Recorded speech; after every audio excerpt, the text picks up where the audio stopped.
This is part one of the E30 rally build. So this is my 325 iX. So it's an all-wheel drive E30 with the factory body kit.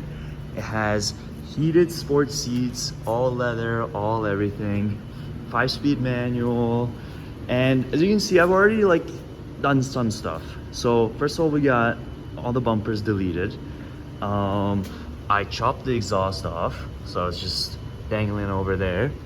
But other than that, car is completely stock.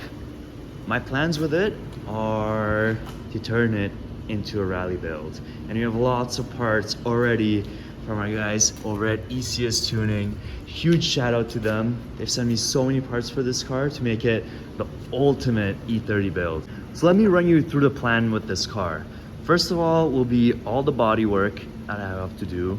And then those rally lights, those actually came off another E30, but those will be mounted right here in the front. I'm gonna run no bumper in the front. And then we're gonna keep the body kit, but no bumpers. Wheels, we might have new wheels coming or might keep these for a little bit, but we have good studded winters on there already. And then basically, I wanna paint the whole car. Do kind of like a two-tone livery, so it'll be kind of chopped like that.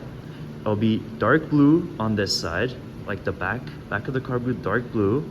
The front of the car, it will split like this, will be white, and then I'll make the body kit also dark blue.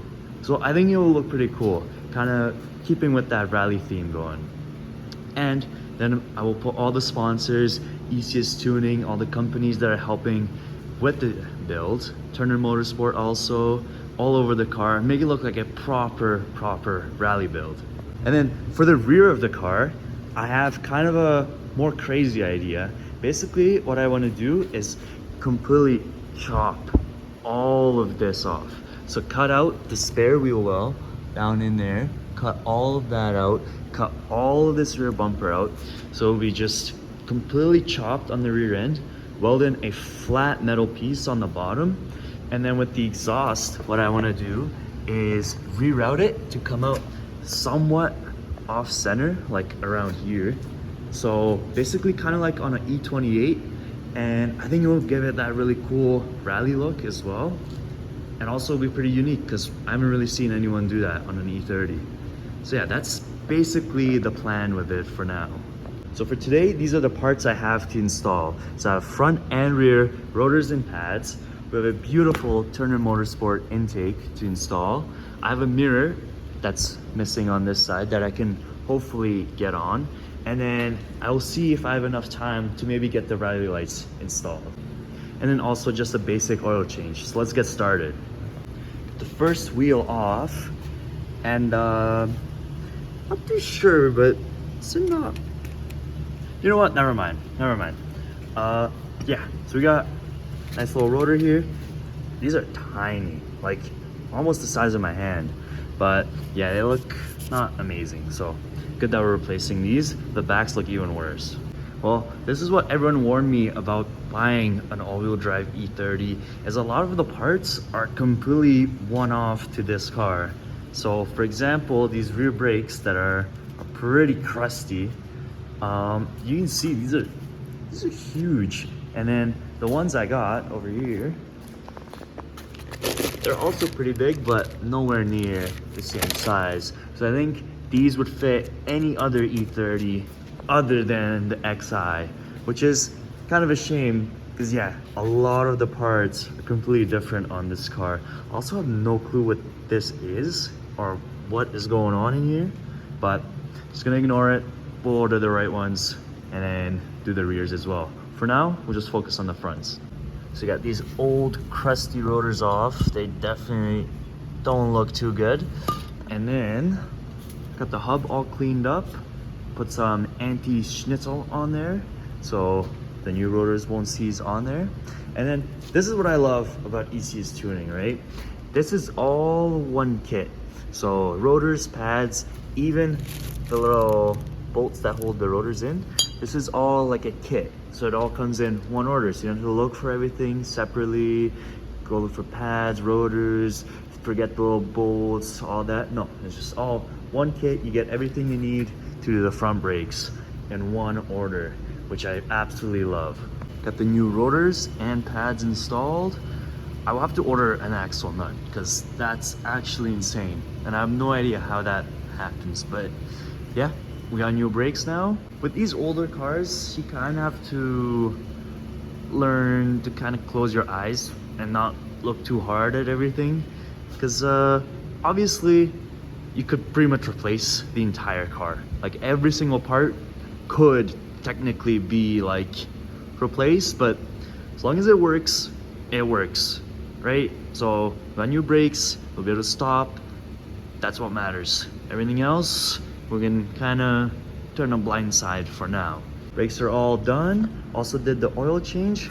Very easy on this car. The filter's in a bit of a weird spot, but really simple, to be honest.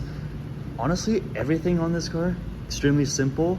Only issue you're gonna run into is that it is 40 years old. So everything's gonna be rusty, broken, all kinds of weird stuff you'll encounter, but for most part, it's very simple. Next up, this intake.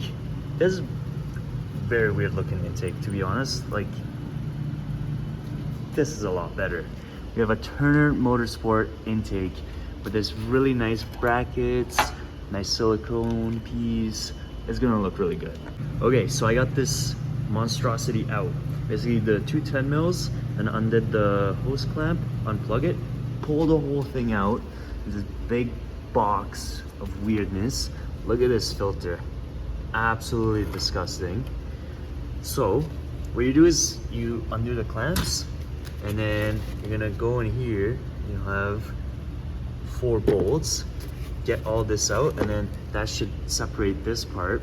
And then we have our nice brand new Turner Motorsport bracketry that will pretty much convert it, using a gasket, all the bolts, convert it to like a round.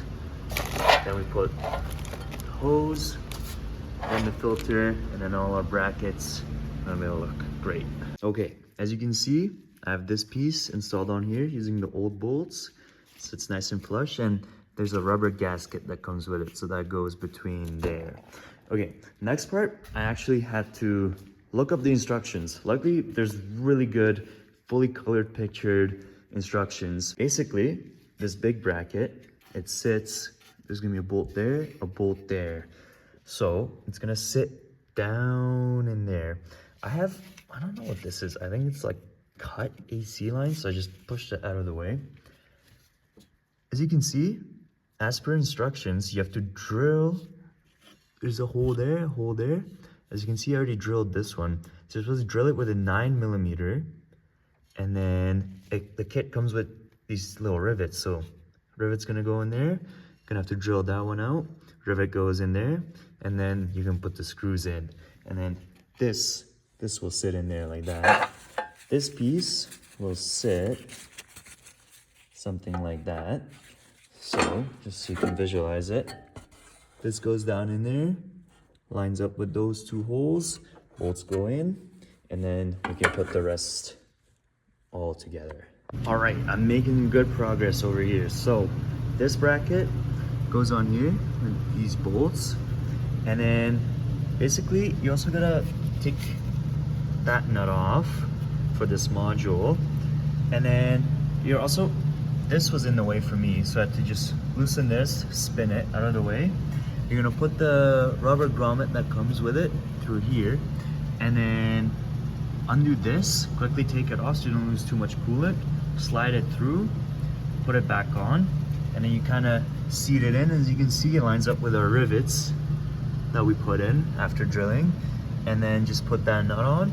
And then from here, it's super simple. Just gotta put everything on, put all the nuts on, and then it's done. And this looks fantastic. It's pretty simple from there on. Everything's routed perfectly. It looks really good. Look at all the attention to detail, Turner Motorsport there and there. So really awesome upgrade. I'm really happy with it. And the installation is not too bad. The instructions are really, really helpful. They're really good. So if you get stuck anywhere, it's super easy to go through instructions, figure it out.